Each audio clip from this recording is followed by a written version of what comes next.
Developing this morning, the latest developments now on the assassination of conservative commentator Charlie Kirk. That manhunt is still going on this morning after he was shot during an event at Utah Valley University. Kirk was taken to the hospital after that shooting, but died a short time later. He was just 31 years old.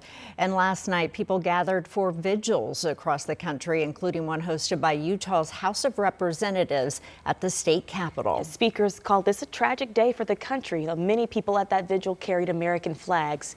Shortly after the shooting, police said that they had a person of interest in custody.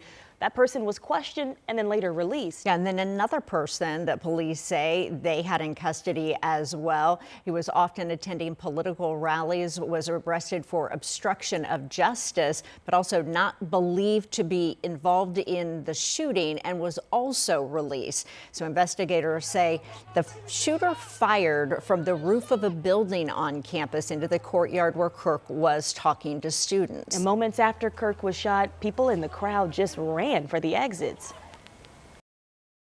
So everyone in the audience got down. Emma and I crouched next to each other, and she said a prayer, and then we ran with pretty much everyone else into just a room that was nearby. It's terrifying for everyone out there. The campus at the Utah Valley University is closed for the rest of the week. Last night, President Trump called Charlie Kirk a patriot and said that his work will continue. An assassin tried to silence him with a bullet, but he failed, because together we will ensure that his voice, his message, and his legacy will live on for countless generations to come.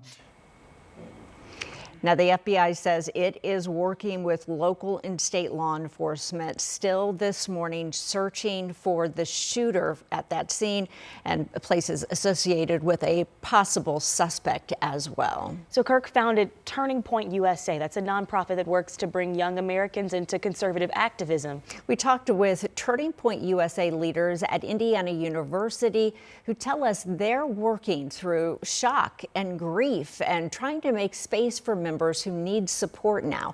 They say there's a deep connection to Charlie Kirk in Indiana.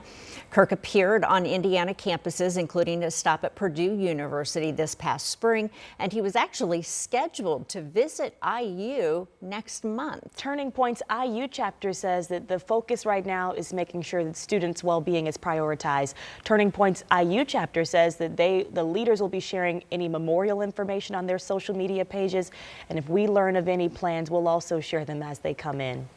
So this morning, lawmakers from both sides have been condemning this shooting. Democrat Andre Carson posted on social media last night, "Political violence is never okay and must be stopped." In June, Minnesota Democratic lawmaker Melissa Hortman and her husband Mark were killed, and now Charlie Kirk has lost his life. My condolences are with Charlie's family, especially his two young children. And Carson's Republican colleague Jim Baird released a statement about Kirk, saying that in part he was a passionate leader and an inspiration for so many young conservatives in America. Charlie dedicated his life to serving God and advocating for the values that make our country the greatest nation on earth.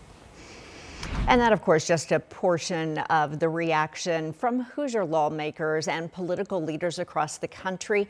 We have more of this for you online. We're also monitoring for any updates, as that manhunt, again, is still happening this morning for the suspect in this case. We'll share any new developments here and also at WTHR.com.